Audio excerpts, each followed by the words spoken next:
Hello everyone, my name is Eleanor Burgess, and today I am presenting our paper, I Just Can't Help But Smile Sometimes, Collaborative Self-Management of Depression. This paper presents several of the main findings from my dissertation work. The central question of this paper was, how do people managing depression collaboratively manage their mental health? Drawing on the concept of collaborative self-management from the clinical medical literature, the key concepts I'd like you to take away are first, key characteristics of collaborative self-management, including agency, reciprocity, temporality, and interaction, and second, the process of collaborative self-management, moving between awareness, planning, interaction, and reflection. In this study, we sought to understand specific instances of collaboration, how they unfolded over time, collaboration challenges, and how participants selected technologies to mediate this work. I interviewed 28 individuals managing depression who are living in the United States. I collected data through remote, semi-structured video interviews and a cognitive mapping activity. As you can see here from P21's cognitive map, I encouraged participants to use their maps to show who they collaborated with to support their mental health, as well as how they communicated with them. I analyzed the data following Brown and Clark's thematic analysis process. I invite you to read the paper for rich details about roles supporting collaborative self-management, specific practices, and the ways that technology mediated this work. For today, let's jump into some higher-level discussion about the work of collaborative self-management.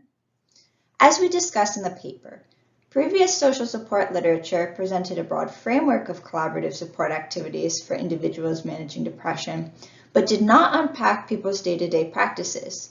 We sought to better understand the work of the individual managing depression to facilitate these supportive interactions. We highlight that a crucial aspect of self-management is the interplay between one's social network, technologies, and goals. We view collaborative self-management in the depression context as the intentional engagement in activities with others as a part of mental health and wellness self-management. We use it to analytically focus on the work of the individual as they plan, seek, receive, and reflect on support from others. To make sense of these interactions and to understand what comprises the work of collaborative self-management, we derive four key characteristics: agency, reciprocity, temporality, and interaction. First, individuals had a great deal of agency in their collaborations. Participants determined when to collaborate, who to contact, which channels to use for the interaction, and what type of support they needed at a particular time. Sometimes, others initiated an interaction in relation to a participant's negative mood. For example, when P16's mom checked in with him about his late-night TV watching. However, participants described that it was up to them to decide how to respond to others' concerns. Second, reciprocity highlights the role that many participants took on also as providers of support. While individuals managing depression are often positioned as the recipients of care, participants also actively supported other people managing mental health needs. Dealing with depression over time meant that individuals often developed a set of strategies that worked for them, which they could suggest to others.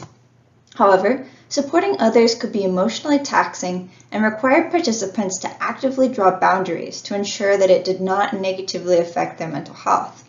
Overall, while sometimes taxing, supporting others could also be fulfilling, enabling individuals to feel competent and an important part of their networks and communities. Third, collaborative self-management can be instantaneous, can happen over the course of a day, or can unfold over multiple days or weeks. For a longer-lasting mood or issue, there might be multiple interactions. For example, P4 had several conversations with his brother over a 2-week period about how to address an HR violation accusation. The temporal bounding between when an issue first occurs, when collaboration with others occurs, and when the individual managing depression feels that an issue is resolved or decides to stop trying to collaborate can vary by a magnitude of hours or weeks. Finally, collaborative self-management can manifest through different forms of interaction. For instance, an interaction could be what we call mood-focused support, with specific, explicit support for mood and emotion-related issues, or it could be preventative support to maintain mental wellness without an explicit need to support a certain mood or issue.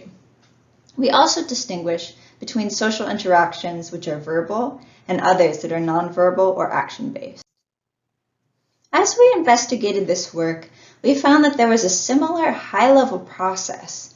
From the perspective of an individual managing depression, we created a preliminary 4-step process to identify where breakdowns might occur, as well as the specific types of support that might be useful depending on the immediate process goal.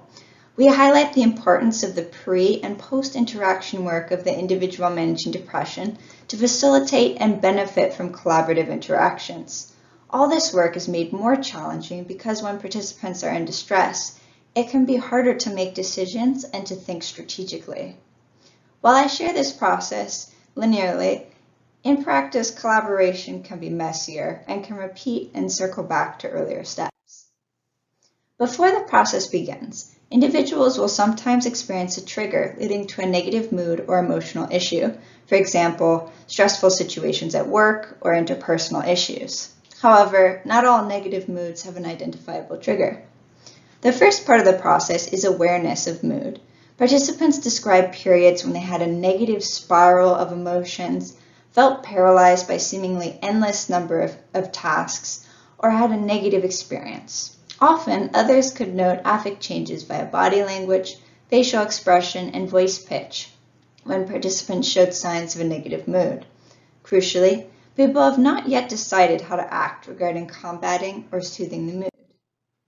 Then, planning occurred, either deliberatively, through a conscious, thoughtful process, or more automatically, building on habitual processes. Planning was often technology-mediated, usually via text. For example, when P8 wanted to connect with his friend for support, he had to consider whether she would be in an area with better Wi-Fi or cellular coverage to determine whether to contact via Facebook Messenger or text. However, sometimes planning was unnecessary if someone else noticed their mood and offered support. Individuals carried out supportive interaction through a variety of practices in person or mediated by technology. For example, within a single phone call, individuals might check in, vent, and share advice.